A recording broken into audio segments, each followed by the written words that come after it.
It's the Kink Consultant Podcast, where we're turning up the heat on all things kink and dating, relationships, and pop culture. So close the door, plug in your headphones, and let's get down to it.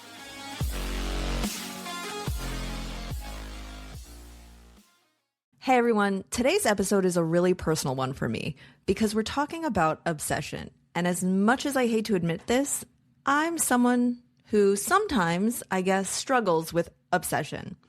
And just this year, there was a point where I felt completely hijacked by my thoughts about someone I had barely even dated.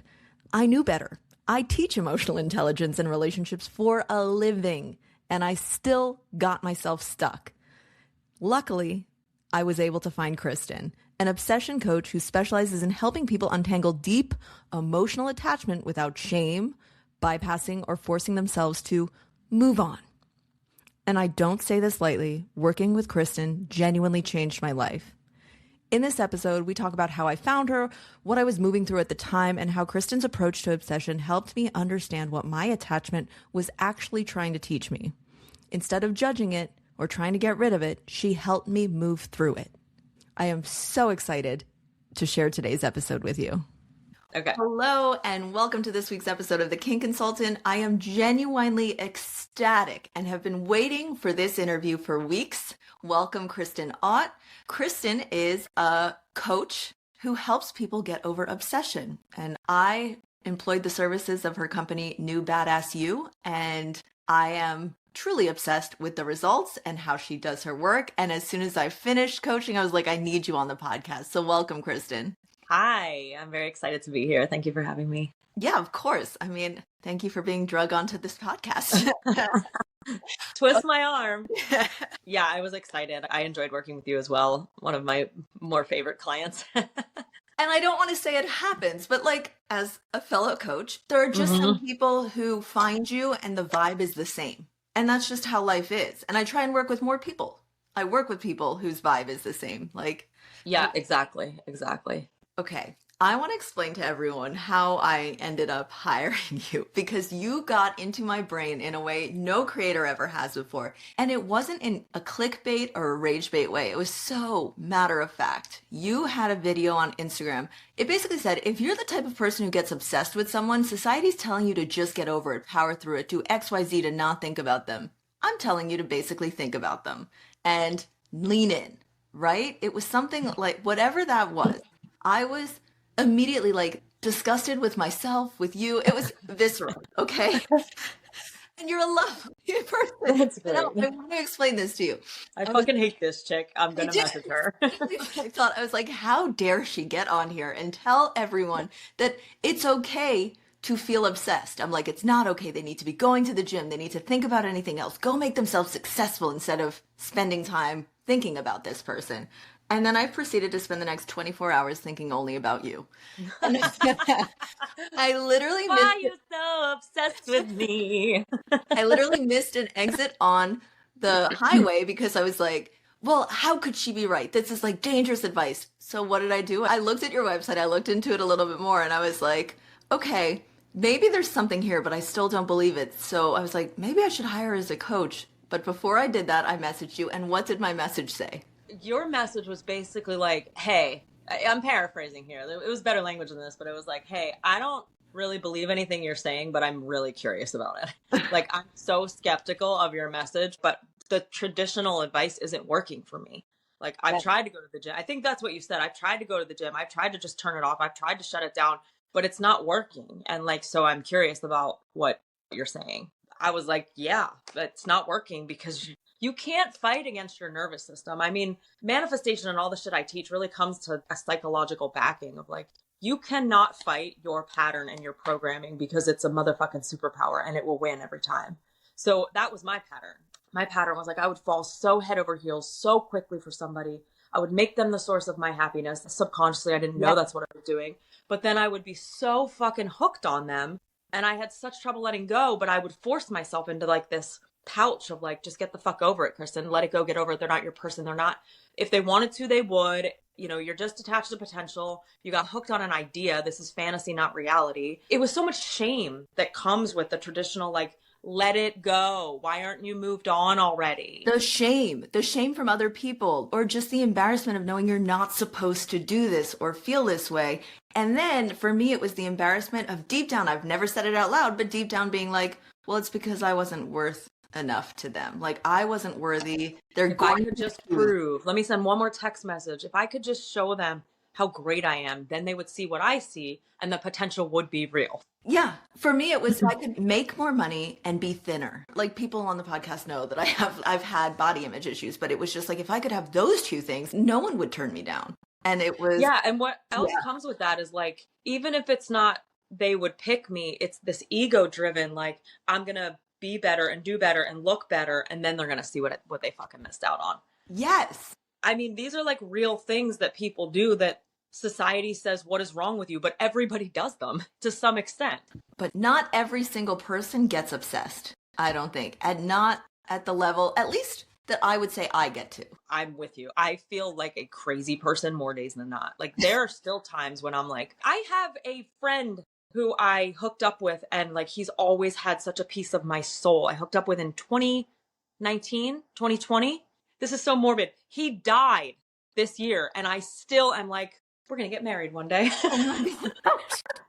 I'm like, Kristen, you can, maybe in the next lifetime. But like, he held such a special place in my heart. But like, these people come along and they let them hold a special place in your heart. But for me, it was like, I want to learn to manage this in a more healthy way. Instead of trying to be somebody that I'm not, let me manage who I am in a healthier way.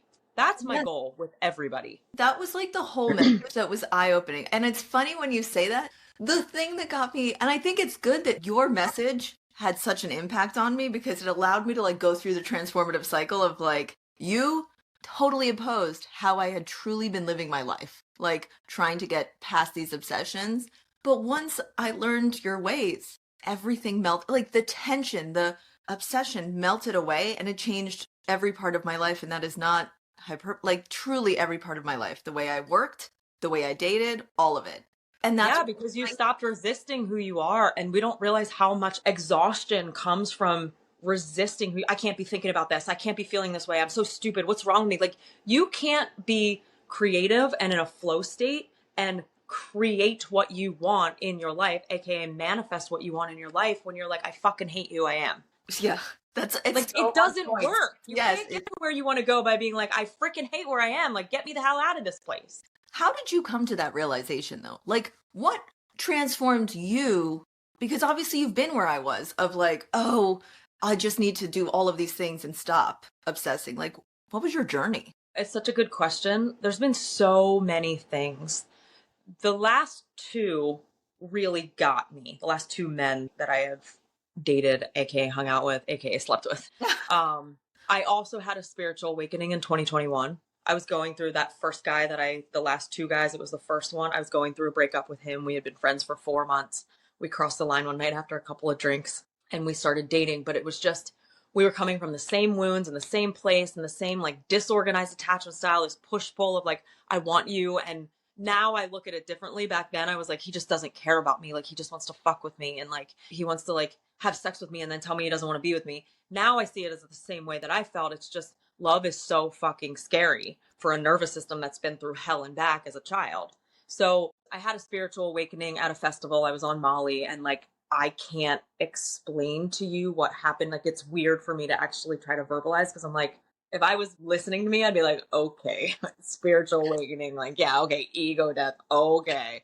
But literally, I mean, that was over 4 years ago. And it was a 3 to 5 minute block of my time that changed the entire trajectory of my life. I kind of floated up out of my body and was like, hey, what are you doing? It was like all of a sudden, all of my anger and like negative energy dissipated. And I was like pure love in those moments. So odd, so weird, so spiritual. But like, the only thing that I can say is like how impactful it was is that literally it was a pivotal like 180 in my journey. From there, I found manifestation and I was like, wait, I found specific person manifestation, which is like, if you think about somebody specific, you can like make them pick you more or less. I was like, wait a minute, hold on, wait, how do we do this? So I started to dive into it and realized, and I have a psychology background too. I have a BA in psychology. So I've always loved like how the mind works. Yes. And, like Yeah. understanding how we think and what this all means. But then I found manifestation and I was like, oh, so you can just create whatever you want. But so many teachings of manifestation, because they focus on specific things in the 3D world, keep you more stuck in attachment. So you have manifestation teachings, which are like, if you desire it, it's meant to be yours. And then you have psychology teachings that are like, if it's not showing up the right way, get the fuck over it. Yeah. And I'm like, neither of these things feel good at all. Like the manifestation teachings really, really exacerbate obsessive thoughts and attachment. And that's what I found. Every time I would go the psychology route of just get the fuck over it, here's what I realized. The dream bubble life that we want to create, right? That energy that we want to create when we think about that imagination and that amazing relationship that we want to be in with whatever features are in that for you or me. Like I just picture it and I'm like, this is bliss. This is what I want to create. Then somebody would come along in my 3D world and I'm like, well, I desire them to be part of the fantasy. And when they wouldn't show up right, or they wouldn't pick me or choose me or decide they didn't want to love me, and I would get the fuck over it, I realized I wasn't just getting over them. I was actually trying to erase that entire fantasy from my psyche, which means I was actually running from a version of me that I wanted to become. That makes so much sense. Like, because I've been through it, you know? Yeah. Hey, Kingsters, if you ever thought I want to play, but I don't even know where to start, I've got you. My personal and completely free BDSM checklist helps you and your partner build a tailored yes, no, and maybe list. You'll figure out what sounds interesting, what actually lights you up, where your desires overlap, and where the sexy adventure begins. It's fun, it's clear, and makes scene planning way easier, whether you're a dom, sub, or switch. Grab your checklist right now at amandadames.com/BDSM list, or click the link in the show notes. What I come to realize is this person that I'm obsessing over has reflected back, and somehow I consider this like the spiritual world where it's like soul to soul connection. Somebody comes in and reflects this amazing vision to me of who I want to become. The ultimate wife, the ultimate mom, the ultimate businesswoman, the career woman, the girl who goes to the gym. Like you feel that higher self come out of you when you meet these people. You're like, yes, motivated. Holy fuck. When I would erase it and get over it, that's what I was letting go of. And I realized, hold on, I'm actually attached to the wrong person in the vision. Like I've put all of the weight of my happiness on this other human being that let's be honest, ladies, we barely fucking know him when we first meet him, when we fall head over heels. Like we don't know if he's actually a good dude, but they've reflected back to us this amazing vision and we get attached to everything else in the vision except that higher version of us. And that's where obsession comes in. Obsession is the deficit between you and your ability to create this version of you. You think the other person is responsible for creating that version of you, but in reality, they've just given you full fucking access to everything you want to be. Now, the hard part, the work, is where we got to create her because she's the one who gets to live in the reality, not him. Okay, all of this. It's like you're holding a mirror up to me. But yeah, that's where the work starts. And it's sort of like, why is it so hard to keep showing up as your higher self as soon as that person disappears? Honestly, because we've taken our happiness, our brain has taken our happiness out of us, wedged it in this other person and goes, well, you left, so there goes my happiness. There goes everything I could be because you're not part of my life anymore. And yeah, I know. It's so painful to hear the truth. Like it sucks because we want it to be easy. We want somebody to show up and give us our happiness. And now like, oh, I found it outside of me. Thank you for bringing me my happiness. The shitty thing about life is we could find somebody who does that and they could get hit by a bus tomorrow. Yeah. You know? So it's like, no matter what, you've got to learn to recognize and really sink into the idea that yes, people can enhance. There's so many people in this world that it can enhance all this happiness and all this good feeling. But the second we forget that it all exists within us to begin with, is the second that we outsource it. We lose our power. We shrink. Then we start to live in fear because if that goes away, so does my happiness and I'll never find it again. If I say that, I know I'm in the wrong situation. I have like a tell in my life where if I think this is the best person I'm ever going to find, I immediately know I'm in a bad situation because it means unnaturally, I'm like obsessively attached myself to someone. And that is something I've noticed when dating people. If I think this is the best I'm ever going to find, I'm like, I use this word a lot. Like I have a scarcity mindset about them. And then I have to question, do I actually like them or not? I'm seeing someone now. It is not the case at all. It's just like I live in more of a reality, which actually is a perfect segue of the reality you brought me into. I mean, all of this, like the crazy thing to me is as you describe it, every single piece of it makes sense. Not because I lived it, not because I hired you as a coach, but literally because I'm like, yeah, that is exactly what happens. It's painful to hear it though, and it's only looking It's hard back to at hear patterns. Yes. Well, and this is where I also like I bring the teachings of manifestation in, because it's especially for those of us who do have attachment issues. We want to move to a more healthy attachment, right? Which doesn't mean we don't get attached. It just means we know how to manage detachment better. But when I used to like force myself to get over it or force myself to let go, what I always felt like was you have to close this door. You have to lock it. You have to burn the motherfucker down because this person sucks. And these are the messages. I mean, I'm paraphrasing, but like every single message that not every single, but like a lot of messages that I will scroll through on my phone just constantly say, if they aren't, then you have to let them go. It's not about them. Like I have learned this is a door right now. This door is not a viable option for me. I'm just going to like, and I'm going to not focus on it. I'm going to learn to take my focus off this door, because if that door is meant to open, it will. And if I desire it to be a possibility, it still is a possibility. Now I'm in this place where like, I don't have to slam doors shut and burn doors down because I know my worth. And like, even if that person doesn't ever walk through that door again, I'm going to leave that open so they can watch me fucking thrive. Yeah, that's a good way to live your life. I wish I had met you years ago, because I know. I wish I had met me years ago too. Believe me. I just saved myself a lot of fucking pain. Yeah. And it's really funny the cycle that you can go through. I mean, literally, I wish I'd met you at 21.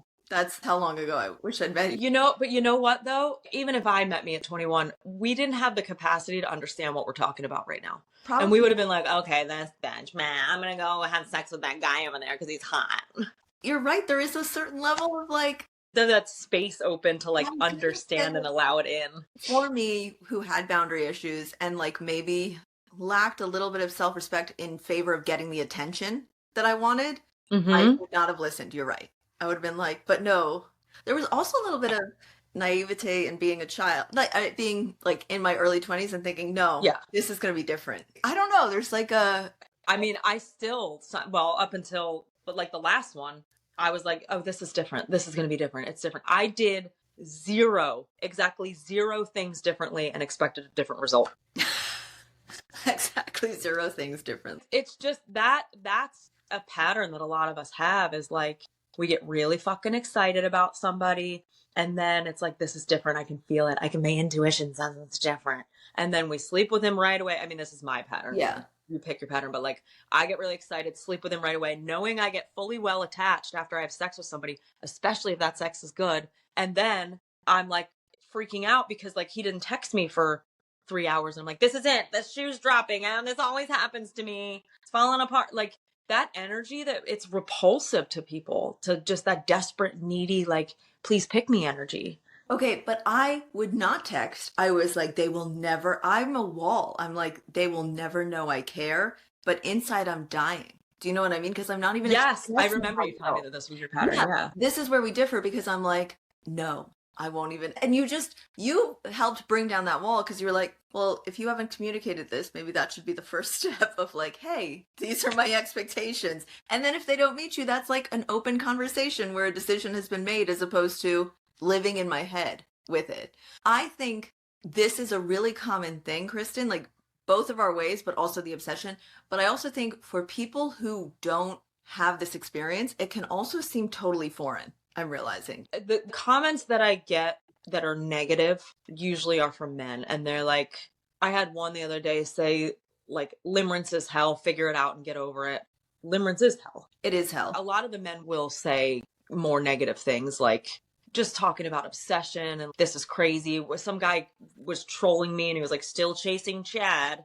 And I'm like, wow, and it fires me up. But I do think men and women are different. And like, I actually recently opened up my coaching to men as well, because I was strictly women. But I figured I've gotten enough comments from men, like really genuinely thanking me for like my content. And they always say like, I know your content's for women, but it's really helping me, or whatever they've said. So I was like, I got to change that, because like my Instagram content is not just for women. Like my coaching was. My Instagram content is for like, if you're stuck on something, which I think men get stuck on stuff too, I think we are taught to project it differently. And I might be wrong. I don't know the science on this, but the more research I do, men have such a hard time in society. There's a statistic like 1 in 7 men don't have one close friend. This is why the suicide rates in men are higher, because they're taught to keep shit in. Yeah. They're taught to be more stoic. They're taught not to have emotions. So I don't know if they don't actually get obsessed or they just compartmentalize it better. Oof, that's a good question. Maybe they're getting like none of the men, of all the men I've told you about, I think one knew I was obsessed. None of the others do. I think the others probably. Meanwhile, I think all of mine did. No, I think that mine thought I didn't even like them that much. Like, because I was so like, oh, they're not. It's so funny what our wounds will do to us. Yeah. The patterns they create, where it's just like, I mean, in either case, and I don't know if mine knew that I was like obsessed with them, but some of them may have. Just, I'm not the girl to like text all the time, but I'm very just like, here's how I feel, like in a text. Yeah. Wait, what were you saying? Oh, the weird ways that either way though, with emotionally dumping or emotionally like reserved, it's self-sabotage. The effect is the same, I think, because you're still thinking about it all the time. So it doesn't, although I do think the few times that I've like sent the text saying exactly how I feel, there's like an hour where it's like cathartic release and it feels good, but then the fear kicks in. Yeah, it's not worth it. Or it wasn't worth it for me now. Now I'm in a very open, communicative relationship.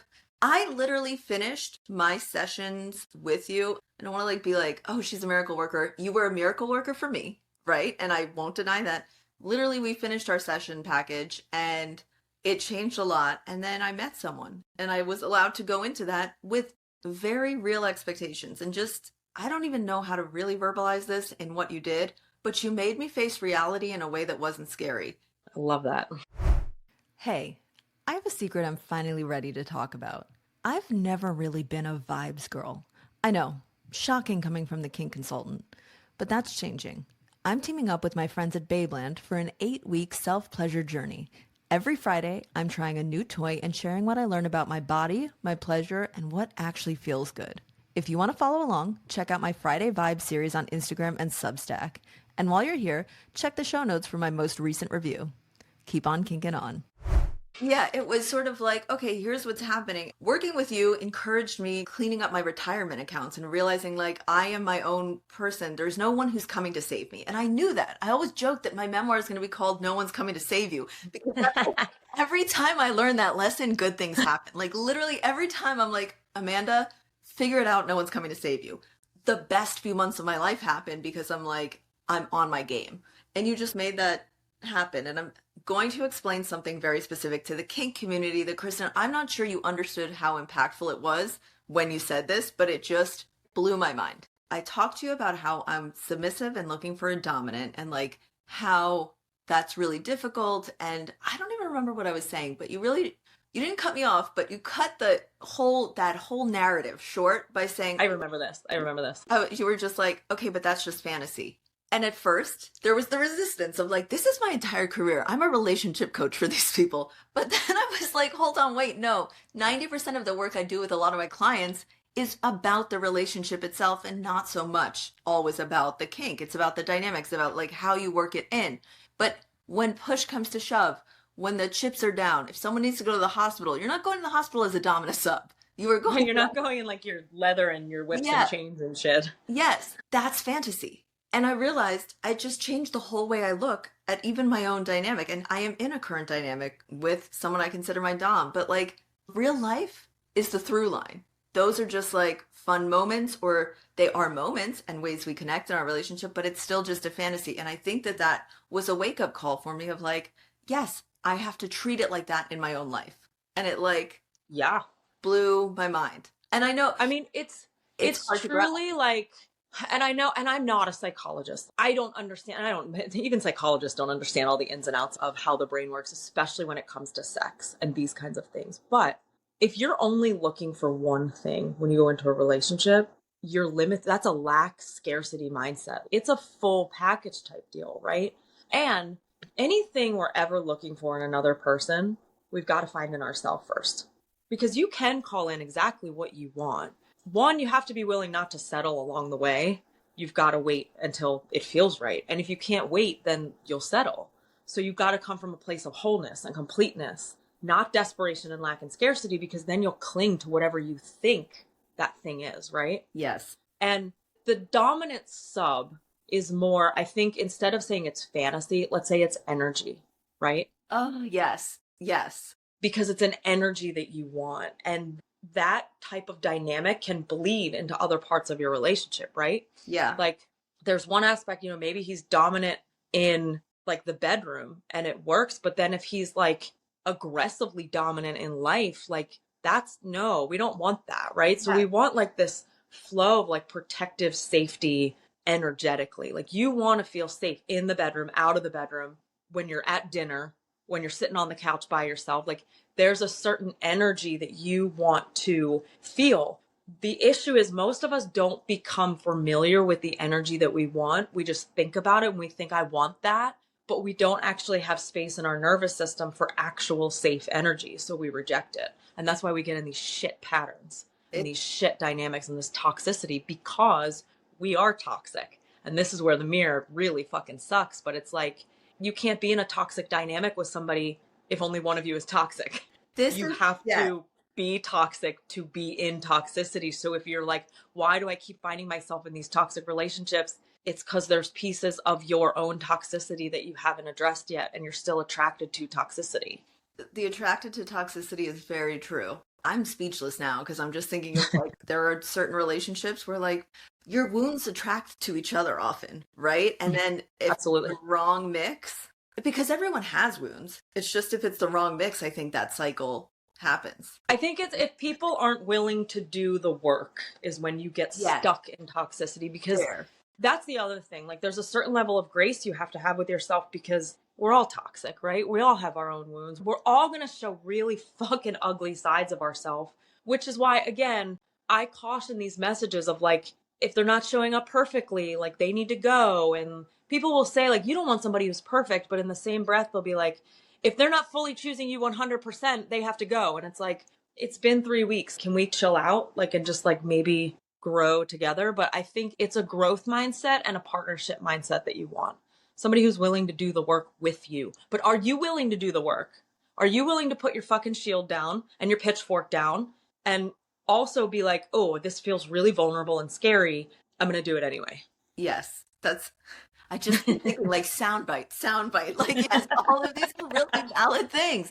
There was a woman that I followed for like half a minute on Instagram and she really blew up, but her whole message was the opposite of us. It was very much like men should be paying for this, this, and this. Like, I don't put up with less than this. And of course, a lot of people followed, right? Because it was this idea of like, oh, this life exists for you. But eventually I realized this is the Andrew Tate for women.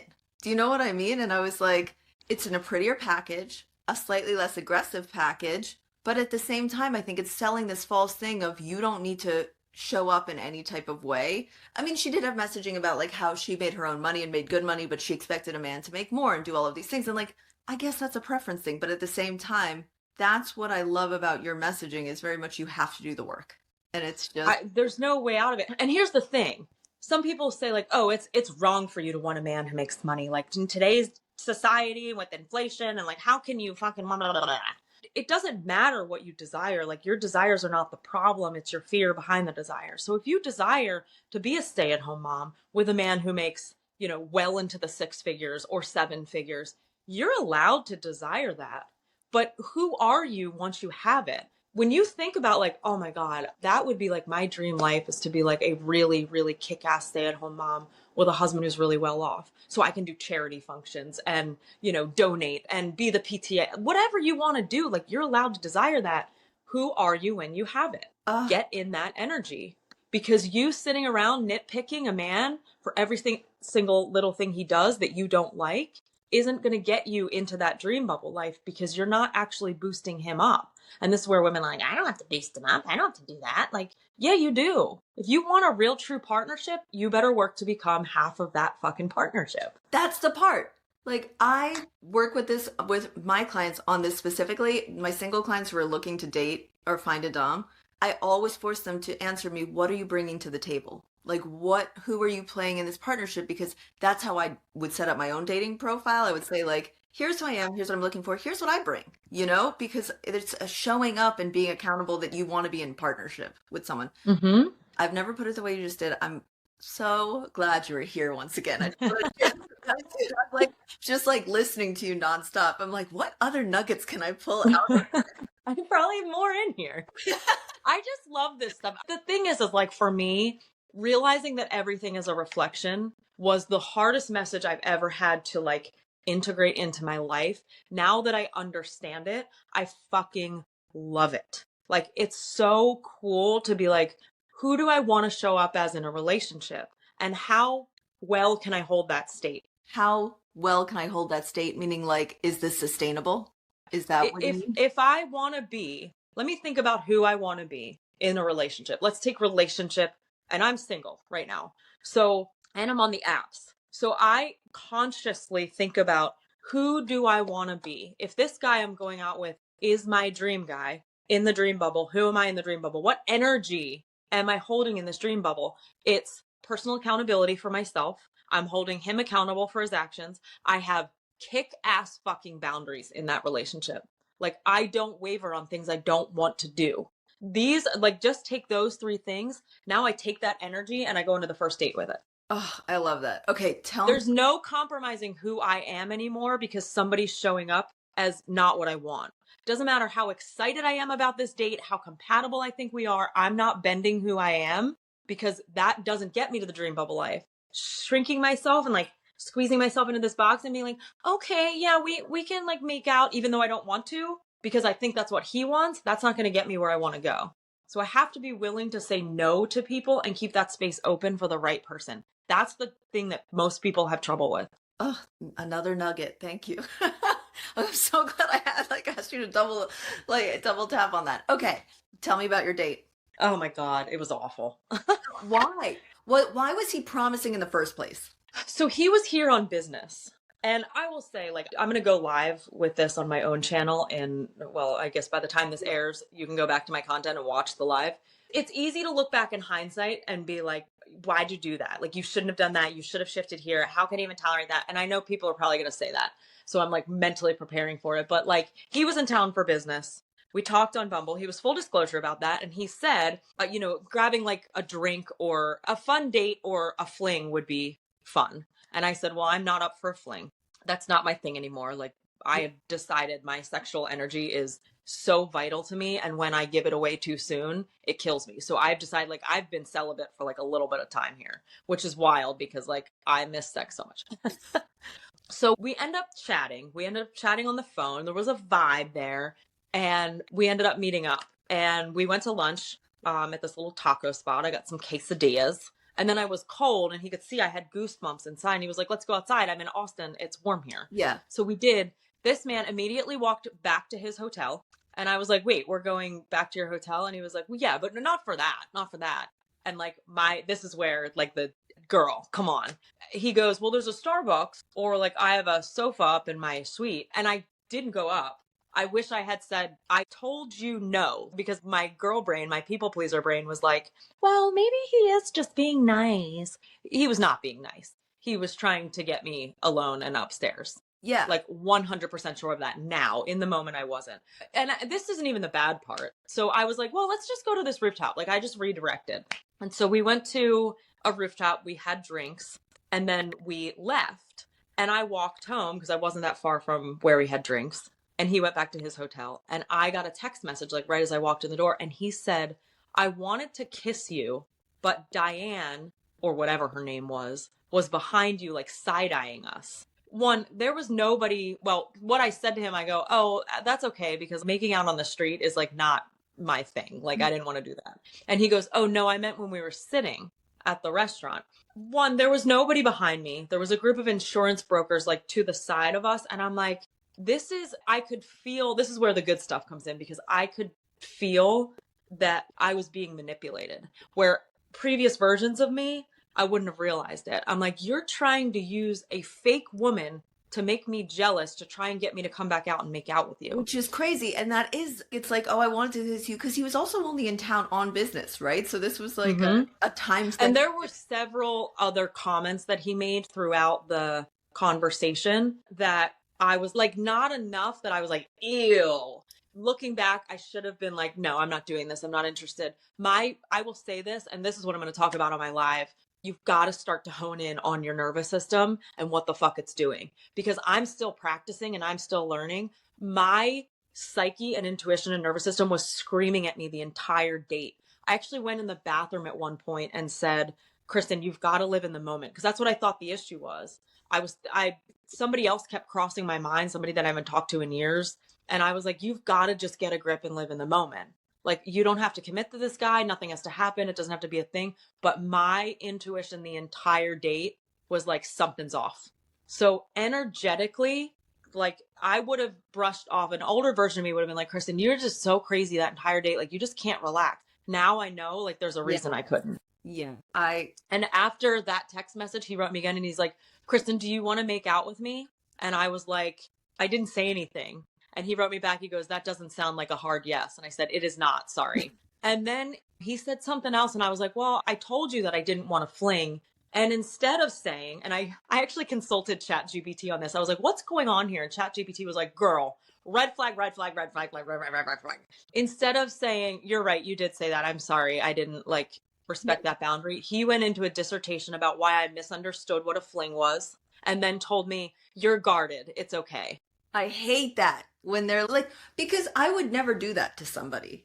I would never try and say like, oh, the issue is with you. And instead of respecting my boundary, he made it about him. Yeah. It was like, the good thing is though, when he sent that dissertation, I could feel this older version of me wanting to be like, no, I didn't misunderstand. Here's blah, blah, blah, blah, blah, and here's why you're wrong. And here's blah, blah, blah. I did not answer this man at all. He then wrote like an hour later and was like, I'm going to dinner. You're welcome to join me. And then I didn't answer that. And he goes, I hope you have a good night. Oh my God. That's actually a really good story though. Like, it's good in the lesson of like, yes, honing in on your intuition and like continuing to persist in that dream bubble version of you, because you'll weed people out who don't have a place in the dream bubble. You will weed them out on they'll do shit like this and you'll be like, as opposed to thinking like, every date I went on, I wanted to impress the person. And that was the wrong energy to bring to the date. Yes. Yeah. The crazy thing was our conversation was like really deep too. Like, it was a conversation that I wanted to be in. Like, it was not surface level. We were talking about spiritual stuff. We were talking about like soul connections and, you know, our wounds and traumas, and not in like a trauma bonding way, but just like an open, honest way. But my nervous system the whole time was like, no. And like, what I teach my clients is you have got to know what energy you're in. Like, the more you can do it, the more successful you'll be at creating, because like, you mistake shit and your subconscious mind sends these like weird signals of like, for self-worth, for example, me in a lesser self-worth, it wouldn't have been like, this text message makes you feel unworthy. It would have been, you need to justify why you're right. You need to tell him why he's wrong. You need to change his mind. You need to get him to see you and hear you and like you and choose you. And that's what I would have tried to do. But now I was in this place of empowerment where I just said, I don't like the way this text message feels, but I'm not reacting to this. I'm worth way more than this text message. I'm worth so much more than being gaslit and manipulated into believing that I don't know what a fling is. And I'm 43 years old. Like, I don't fucking know what a fling is or what that energy feels like. Like, it was very cool to feel that new version of me come out. But it's taken me a couple years. So it's like, if you're doing this work and like moving into a new version of you, please stick with it. Because like, you don't really know until something like this happens and you're like, holy shit, not only did I like not respond to this, but I feel totally different about it. 3 years ago, me would have lost my fucking mind over this. Okay. Do you think that he is in that obsessive mindset of the rejection had sent him into a state of like not being able to cope? So he was like trying to grasp? You know, I will say, I will answer it, and I'm going to preface it with like, I almost don't let myself go there, because trying to understand somebody else will give you more obsessive thoughts. Trying to figure out, because if, let's say, that's like, a good point. It's like, it's really bothering him. It's really bothering him, but he's not validating that it's bothering him. Then we'll start to be like, okay, well, now what do I do to make sure that I know it's bothering him? And we'll try and manipulate the situation. Do I think it bothered him? Abso-fucking-lutely. Do I think he knows what he did? Abso-fucking-lutely. Will I ever uncover it? I don't know. Like maybe at some point he'll hit a growth and he'll be like, shit, that was fucked up of me, and he'll apologize. But like, I don't hold on to that. Like, I just know behind the scenes, like everything's working out. And whether or not, you know, if he wants to be in that gross energy, that manipulative energy, that subconsciously, more power to him. Go find somebody that it's gonna like work on. That's all really great points. I'm like, yeah, that's logical. I also see how that can lead to more obsessive thoughts, because once you're trying to understand someone else's psychology or understand, then again, the focus is on them, and again, for the wrong reasons when it's on you. Okay. And it's like, you think like, well, if it bothered me, this is what I'd do. So if it's bothering him, this is what he'd do. And if he's not doing that, then it's like we get like, maybe it didn't bother him. Maybe he doesn't give a fuck. Maybe I'm really not worth it. And we go back to that old version, and then we're like, let me prove my worth. Let me just send him one more text. And then we get in that manipulative energy, right? So if you can, like when it comes to like manifestation, there's like law of assumption. If you can just assume like, yeah, that fucking bothered the hell out of him, and go on your way, do it. Because that's so powerful. You just can't get caught up in the assumption and needing validation of it. Word. If that makes sense. Yeah, no, it makes total sense. All right. You obviously helped me a great deal. Again, like maybe it was timing. It was like I was actively dating and putting myself out there, but I do think the way I went into this new relationship was in a very self-assured way of like, I don't need to rely on anybody else. I'm making it all work, and I can, if someone can complement that, that's great. But I don't need them to pull me into a different version of myself. I'm going to be that version already, with or without someone else. It was powerful. So for anyone who does want to hire you for coaching, and I truly cannot recommend this enough. You are the first, like I'm 50 something episodes into the podcast. You are the first coach I've had on that I personally hired. My review is she was fantastic and changed my life. Kristen, how can people find you? How can they hire you as their coach? Tell us everything. Yeah. So my Instagram is the Kirsten Aut. It's Kristen, and Aut is my last name. The link in my bio is there. Like I have one-to-one coaching. I have low ticket products too, like a $27 if you want to like get into my world. I have a freebie too, actually, that's really good. My free podcast mini series. Like if you want to peek into my world, that's a great place to start. It'll also get you on my mailing list. I offer workshops monthly, and that's where I go into like my whole process, and like we implement that shit into your life. But then I have one-to-one as well. And if you're listening to the podcast and you want to do a one-to-one with me, I have coupon codes, but Calendly doesn't let me do one coupon code that it can apply to every product. So if you have any trouble with it, like just DM me. If you're listening and you're like, the coupon code isn't working, DM me. But on my one-to-one packages, I sell them in packages of 1 session, 3 sessions, and 5 sessions. So the coupon codes are going to be Limitless 1, Limitless 3, and Limitless 5, depending on which one you're on. If you have trouble with it, please DM me. Please don't be afraid to DM me.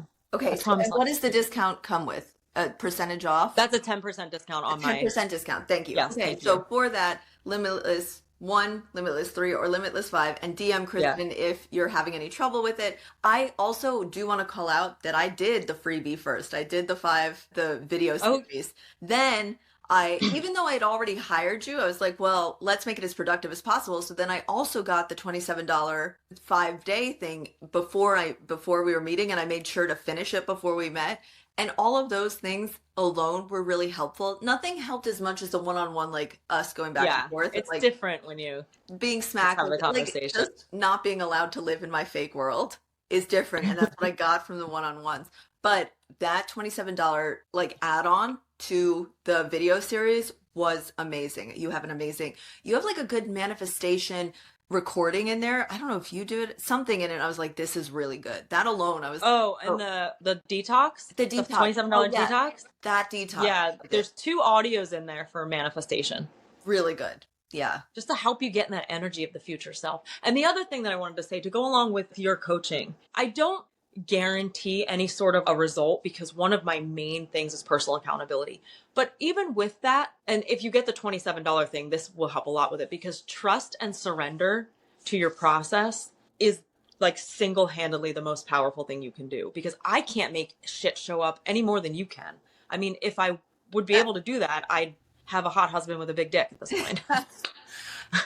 I also, though, want to point out that for me, the success wasn't ending up in a relationship. It was facing my fears around money and my retirement plan and how I was planning for my future in a world where I was relying on me, because you always have to rely on you, no matter what situation. And I came out of a situation where I learned that lesson a year ago. Like, anything can happen and then you're relying on you.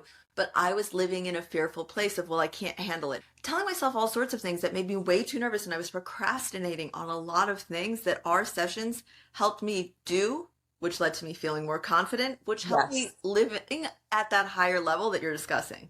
That, like, truthfully, that's the process too. If you want to, like, collapse time, as they say, in, you know, in the manifestation community world, and quantum leap, your quantum leap into a new reality solely depends on your ability to transcend your fear. Your fear is the only thing keeping you stuck in the reality that you want to be in. So procrastination, that stems from fear. Us not doing the things that we know we need to do and saying that we're lazy, that's fear.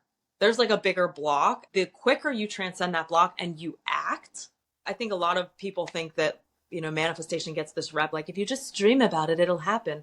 No, it won't. You can sit on the couch and dream about the lottery all fucking day. You don't get off your ass and buy the ticket, you're not going to win. Yes. You gotta have an aligned action. We don't always know what that aligned action is. That's why we channel our higher self. But, like, the quicker that you collapse that fear, that's when you step into the new reality. So that's what it really depends on. Like, you stepping into all these new things after our calls is just because you did the work to say, I'm not fucking letting this fear win anymore. Not doing it. I agree with that. Like, that is what happened. You're like a translator for manifestation speak, because so many people, myself included, have just been like, show me how good it can get, right? But, like, then you actually have to go out and do things so you can see how good it can get. Become how good it can get. Yes. It's just, even the collapsing time thing, or quantum leap, like, I hear that all the time, and the way you just described it was perfect. I was like, oh yeah, I play a part in this too, as opposed to just throwing it off to someone else to fix. Like, your new reality doesn't just find you. You have to become it. You have to become it. How do you have so many sound bites in you? Like, I'm like, that's a really good point. I'm going to get like 56 sound bites to post on my Instagram after this episode. Oh, it's so good. It is so good. All right, Kristen, anything else? I could sit here all day and ask you questions. That's the truth. If you want to join my workshop, another important piece of my journey that to help you understand what you'll be getting out of it, when I was learning about manifestation, you know, even the psychology piece, like moving through your subconscious blocks, you know, you hear things like get an energetic vibrational alignment with your desires, and that's when they'll come true. Increase your frequency. Like, it's just, there's all these fucking buzzwords that I understood the concept of, but my issue was I didn't have something that was like tangible that I could repeat and continue to like sink into to start to trust myself. Because that was my whole message. Trust yourself. Allow your desires to exist. And then later what I've learned was you want to desire with less fear. Because when we're desiring and we're running from our desire, it's because we're fucking scared of our desire. We're not going to get it. We're not good enough. It's not going to pick us, choose us, love us. So I created a process to help you get into that energy of allowing yourself to desire, understanding the desire, and moving through the fear. The cool thing, and this has happened to me with those two guys that I was talking about, when you move through the fear and you actually do transcend the fear, if you're only holding on to a desire because of the fear, the desire will naturally go away. I agree with that. One day you'll be like, I don't even fucking care about that thing anymore. I don't want it. I have since talked to that first guy that I told you about where I had the spiritual awakening. My feelings for him shut off like a light switch because I transcended my fear of not being good enough, of him not choosing me, of him being better than me. I moved into the version of me consistently with my process that said, hey, you're worthy. You don't need somebody else to show you that you're worthy. And my feelings shut off. He has reached out to me. We have talked. We've reconnected. Like, I still have love for him. I could still get emotional if we talked about our past, but like, I don't pine over him. I don't obsess over him. I don't wish that he would call me and pick me. It just is. And that is like the transformation that I want to get people to, where you are living your life knowing that you have this amazing space open for somebody who's going to choose you in the right way. And on that note, because I could like literally go right back into like more things like, yes, I experienced that at XYZ. We are kind of at time. We are. Kristen, this has been so fun. Let's do it again. I want to do it again. I want to do it again. I love chatting with you. I want to do it more. I just hope that people understand from this how helpful you've been to me. Because like when I finished with you, I was like, I'm going to shout this from the rooftops. Someone I think I was in limerence with and had thought about maybe not aggressively, but had definitely thought about a lot for 10 years. As you just said what you said, I was like, oh, yeah, that also cleared up, because it cleared up so naturally. The way you say the desire disappeared, I was like, wait, yeah, that happened too. And it's just because it disappeared, it wasn't a thing, you know? Yeah. Yeah. And limerence is just you waiting for that other person. That's what limerence is. Limerence is that fear that, like, if they don't choose me, I'll never become that version of me. When you take that limerence and you put it on you and you realize you can become that, the desire for that person might fade, because you're like, oh, look at that, I didn't need you. Yeah, that's it. Look at me thriving. And listen, fade, it just disappeared. I literally forgot about it. It's glorious when that happens. And that sometimes that's the letting go piece, right? But like, if something's meant to be in your life, guys, it's not gonna miss. It will find you. Stop worrying about it. Get in this energy of like becoming the person that you want to become. You serve more of a purpose in society and in this world and this human experience than being somebody's partner. Well said. Go fucking thrive. Yes. Kristen, thank you so much for coming on. And you can also just go directly to Kristen's website, newbadassyou.com. Yes, that's my homepage. And all of my products, all of my stuff is at the top. I'm migrating to a new website. So if you hear this and you're like, wait, what? Just check it out. It'll all be there. You'll figure it out. Awesome. All right. Thank you so much, Kristen. This has been a blast. Yeah, it has. If you enjoyed this episode, don't forget to subscribe, leave a review, and share it with anyone who might find it interesting. And if you have any questions or topics you'd like me to cover in future episodes, feel free to reach out. Email info@thekingconsultant.com. Until next time, keep on kinking on.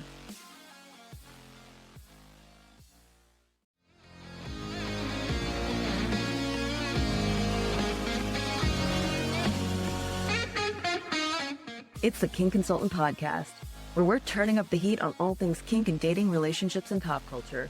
So close the door, plug in your headphones, and let's get down to it.